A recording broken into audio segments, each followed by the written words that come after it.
Howdy guys, welcome in this beautiful festive season we got going on. So today I want to discuss the 5 love languages, and the intention with this one is by the end, everyone is going to be able to know the 5 languages, figure out what their love language is, or their top 2 love languages, as well as anybody in your life. Maybe it's a significant person, maybe it's your husband, your wife, boyfriend, girlfriend, or just any friend in general, or a family member. You'll be able to know what their love language is too. When I say love and language together, that doesn't just mean a physical relationship. It doesn't just mean sex is happening. Love is how we show affection for other human beings. It's how we give more pieces of ourselves to other people. And it's how other people express their inner love for the world and for others to all of us. Okay, so we need to know how to communicate using these love languages because they will lead to blossoming and deeper relationships in your life. So, to get started with, number 1 is words of affirmation. This is kind of like the positive thoughts, but saying them on the outside. All right, so these are the I love you. You're good enough. Oh, you know what? I'm really happy that you're doing so well. Or, you know what? Just brush yourself off. You're going to get them next time. These are the genuine compliments that we give other human beings that can change, their entire day. Maybe somebody's been beating themselves up recently and they're down in the dumps. Words of affirmation is a way to lift them out of that. And there's a love language where people, that's what they want to hear. Maybe they struggle with self-acceptance. Maybe they've had a rough past, traumatic, toxic path. That we sort of all go through these things throughout our life. But words of affirmation is a great way that when you talk to somebody, you speak words of positivity into their life, even when they don't necessarily feel them in the moment in of themselves. All right? Number 2, quality time. Now, I'm going to go into which ones I am at the end of the video, but it should be pretty apparent if you've been here for a while which love languages are mine, because I'm kind of introverted, which we'll get into the toxic traits at the end. So, quality time. What does that even mean? Well, it means you're on time. You're actually spending time with the person. You're doing things with the other person that they enjoy or you enjoy. If it's your own love language, it doesn't even matter necessarily what you're doing. You just care that you're with the person. It could be the most stupid bullshit. I mean, you guys could just be in the kitchen together, cleaning and doing laundry upstairs. You're washing the dishes. You're vacuuming the floor, wiping the countertops. But because you're together, it's meaningful. And so quality time is really beautiful because you don't even need to have too many shared interests. It's just about the two souls being together. And this kind of goes hand in hand, and I'm going to skip ahead to physical touch, because if you're spending a lot of physical time with each other, then also physical touch is going to be important. And physical touch doesn't just mean sex, because we're talking about the entire spectrum of relationships here. Yes, there's marriages, there's dating, there's fucking, all that stuff, but there's also the platonic relationships. So physical touch could just be getting a hug from a friend. It could be getting a massage from your lover. Okay? It could be holding hands as you walk into a shopping store or going through the grocery store. Literally anywhere you just want to be next to this person, you want to touch them, you want to reach out to them, you want there to be some level of physicalness to the relationship. A weird example, but I'm going to go there, is I have a buddy that he always hugs me whenever we see each other. He always gives me a hug. And I think he does this on purpose, because a while ago I had given him the 5 love languages book, and I think he figured out very quickly from that what one of my love languages was, because of my toxic traits, perhaps. And so now he goes out of his way to give me physical touch, which physical touch is one of my top two, because I don't allow it in my life. I don't allow other people to get close for the most part. So I appreciate it the most. That's what physical touch really is. It's about the quality time you get to spend, but you want to actually be touching the person. You want to be holding their hand. You want to be brushing their hair. You want to smell them. You want to kiss them. You want to love on them. Whatever it may be, it's a combination of quality time and the physicality. That's sort of what I see physical touch as, and it goes hand in hand very closely with quality time. I think it's safe to assume if you have quality time as one of yours, physical touch is going to be one of the other ones. All right. Receiving gifts.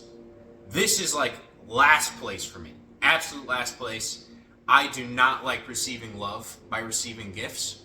But what does gift giving mean? Because it's not always materialistic. It's not about the value of the gift you're giving him. This doesn't mean that the person wants you to give them a Lamborghini. It doesn't mean that they want diamond earrings either. It could just be small things, little reminders of things. And I think that's the beautiful thing that we all need to get to here, is just leaving small notes. That's a gift. And you know what? Every time they open up that note and they read it, it's like you're there with them. That's the way some people receive love, is through getting gifts, so then they can be reminded that they are loved. Which is so important nowadays, because with all the ruminating thoughts and constant things coming after our conscious, sometimes you forget, you get beat down throughout the day. Things are going negatively, they're going rough. Come on, you need a little pick-me-up, you need some love in your life. So it's nice to have a little gift here and there where you can just open it up, read it. Wonderful, somebody loves me. Oh, they did get me a necklace. Well, every time I touch it, every time I rub it, it reminds me of them. Or clothing, or you go on trips together. Okay, so gifts, I don't want to say that they're just the materialistic part, because the people that are looking for the gifts, if that's their love language, they're going to receive love the most if you give them something that's a meaningful gift. Don't replace the meaning part of giving gifts with just monetary value. If you want the most out of speaking with that love language, make sure that the gift is meaningful and it's something that reminds them of your love for them. Or if you're receiving gifts from somebody else, make sure there's some type of consciousness attached to it that is your love for the other person. It's a reminder of the other person. And I'm sure most of you will agree, if you are that type of person. You want a gift that every time you look at it, you're like, oh, you know what? Somebody cares about me. All right, and then finally, acts of service. Acts of service, distilled down to one word, I would say help. Whether it's you have a list of things that you're planning on doing throughout the week or throughout the month, and you hand this over to your significant other, and you're like, hey, can you help me out with this? That would be a great gift to receive from another person. That's a way that you can receive love from somebody else, is telling them, hey, there's all these things I want to do. I want to go over here. I want to do this. I want to clean the house. I want to do the laundry. I want to do this. And you just help. You just give them a helping hand. And you can even talk to this type of person by asking them those same questions. You can ask them, hey, is there anything that I can help you with? Hey, I noticed you did the dishes. Do you mind if I dry them off and put them away? Oh, you're cleaning the floors. I'm going to clean the countertops. It's just all these love languages, to a degree, they involve some level of quality time, words of affirmation. They all play together with each other. But when you look at them at what they are at a root level, there's one or two words that describe each one. Acts of service is help.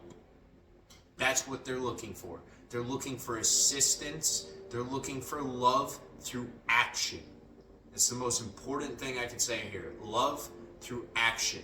Every time you act to do something that is not necessarily front of mind for you, in your consciousness, it's not on your tier list of things to be doing throughout that day, but because it's important to them, you do it. That is a sign of love, and that is acts of service. Okay, so we have the 5. I know I spent more time on some than others because some are really straightforward. I mean, words of affirmation, guys, be positive. All right? But how can you detect what your love language is? Well, from reading about it as well as just kind of thinking about things and seeing how I receive love, it's the opposite typically of our toxic traits. So words of affirmation is probably my number 3 on my personal list. And that's because I have some negative toxic traits where I will go silent. I will be a complete introvert for a while. I will be a hermit. I will push everyone else away, and I will ruminate in negative self-talk. I will beat myself up relentlessly, almost to the degree where I give myself Stockholm syndrome, where I enjoy shitting on myself. Okay? And you know what? I guarantee there are other people watching that you go through the same thing. You absolutely light yourself on fire. You are your toughest critic. And if this is you, then your love language is probably words of affirmation, because you are not giving yourself that self-love, that negative self-talk that's eating you up on the inside. What you need, how you need to absorb love from others, is for them to tell you that you're enough. Because you are enough, but we need to be reminded of it. And so the best way to show love, to receive love, if you're the type of person that is very deep in this negative self-talk, is to have other people around you tell you how great you are. Tell you that you are going to succeed. Tell you that they love you.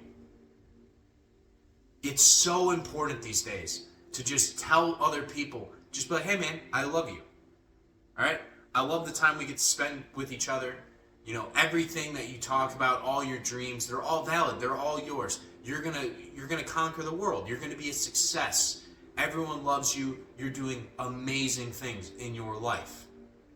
If you know somebody that ruminates, that's probably their love language. I would pretty much guarantee you on that one. All right? So that's how to diagnose if that's your love language. Your toxic trait is going to be negative self-talk. Okay? So words of affirmation, negative self-talk. Moving on. So quality time. The toxic trait for quality time is introversion. It's the lone wolf mentality. It is hermit. It is isolation. It is you spend so much time by yourself. And the main reason you spend so much time by yourself is because you don't believe you're deserving of love. And so when you finally break free from that, when you find people that you do tolerate, which guys, let's be real here, if you're a hyper introvert, if you are a hermit, if you are an isolated fucking shaman type human being, which I know you're out there because I'm like this too, there's a degree of how much tolerance you have for bullshit in the regular world. Okay? You can't have the monotonous day-to-day conversations that get nowhere.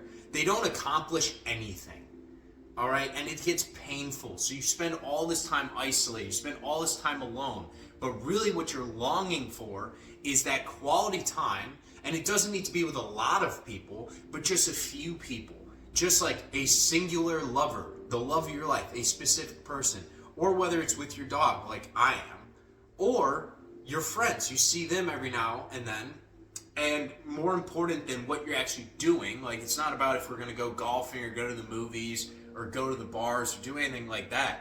I just want to hang out and spend quality time with that person because they see me. I think that's the big issue, the root cause issue of the toxic trait where you isolate is you don't feel seen.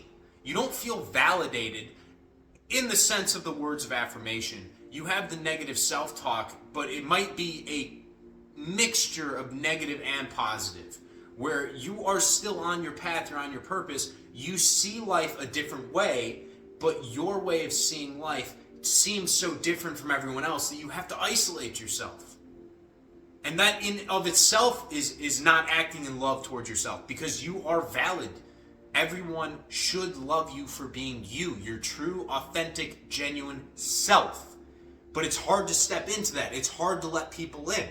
So that's why quality time is the love language, usually for people that isolate heavily, the hermits of the world, the introverts.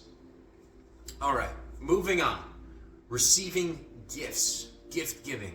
If this is your love language, your toxic trait is most likely going to be impulsive spending or buying.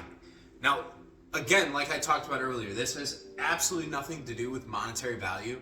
This doesn't mean that you're constantly just going into debt with your spending. No, it just means that you like buying small trinkets or trips or experiences or events. You're on the move. You're on the go, go, go, go, go all the time. That's your toxic trait. And the reason that receiving gifts is so important for these people is because of this toxicity that they have. And they're not bad people for it. If they're on the go all the time, if they constantly need something new to feel fulfilled on the inside, that's because they're looking at those little trinkets, those little items, as ways to get a small bit of dopamine, small little bit of serotonin. You know, it feels fucking good. If you buy something and it makes you happy, it feels good. I mean, I don't really understand. I don't like buying new stuff, but I understand other people and why they enjoy buying the newest fashion trends, why they enjoy going on trips, seeing new places, getting all these experiences, because it brings a level of self-fulfillment. So if that is the toxic trait of somebody else, it makes sense that their love language would be receiving gifts. It's not so much about you are now replacing the gifts they would buy themselves with your loving gifts. I mean, to a degree. I mean, let's be real. It sounds like these people just like, gifts. But like I touched on earlier, small little note cards, tiny little necklaces, little rings, little sayings, little, poster boards that they can put on their wall, even just notes and letters are gifts that you can give to these people that allow them to feel love, allow them to see that other people give them things, and they can stop go, go, go so much and just sit in the receiving-ness of these gifts and just feel loved. Every time they view them, they could be like, oh my God, I got that from Craig, I got that from Brian, I got that from Eric. Go through, they see all these gifts, how much love is in their life. And so that's why those two are close together. Now, acts of service, the toxic trait I'm going to attach to this, and I'm going to give you guys a personal example for who I think might be acts of service. I would say this would be like Eric. Pretty much Eric. Because this is somebody that they don't like other people helping them. They got it. Their toxic trait is the fact that they will not tell you if there's a problem, and they will just shut up and get to work. They will just do it. They don't care. They just want to keep other people out of it, and they're just going to solve all their issues by themselves. They don't like receiving help. And so why this is so important is because the reason they don't necessarily want to receive help, this type of personality type, is because they don't feel like they deserve to receive help. They sometimes will view all those problems that they have to deal with by themselves as of their making. And so therefore they don't want to be a problem for other people. They don't feel comfortable pushing their problems onto others because they don't feel validated. They don't love themselves enough to admit that, yeah, I could probably use some help. And so that's why their love language is acts of service. They enjoy it when people help them. They enjoy when, they could just have a list of things that they're like, hey, I would absolutely adore it if you could just help me with these things. And they don't even have to say it sometimes. But that's how you give that love to that person the most. Is you help them with the dishes. You help them around the house. You run some errands for them. You just do little acts of service here and there that make their life a little bit easier. And the way that you show them love is by making them realize that they are loved. Because that's what most people want in these love languages, is they want to feel loved. And most of the time we don't feel love because we don't love ourselves. And most of our toxic traits are born of this lack of self-love. So once we start to realize why we have these toxic traits and why we're not experiencing that self-love, it allows us to open up to our true love language to receive the love, if that makes sense. So moving on to the final one, physical touch. The toxic trait for physical touch, shocker, it's being an avoidant. It's being cold, closed to communication. You keep to yourself. You try and isolate entirely from everyone else around you. And a large portion of why, because this is my number one, is physical touch combined with quality time. And number one reason why I self-isolate so much, the reason I'm an avoidant from relationships, is because to a degree, I don't love myself enough to get hurt. What do I mean by that? Because obviously you don't want to go into a relationship focusing on like, oh my God, I could get hurt, they could cheat on me, all these bad things could happen. No, it's more so, I don't want to be let down. And I know my ruminating thoughts about things. I see other people, how they act, and I know that the more time I spend with them, the closer I get to people, the more of my true self I have to expose, which can expose me to harm. It can expose my soul to negative energies on the outside. But because you expose yourself to these negative energies, doesn't mean you have to give your energy to them.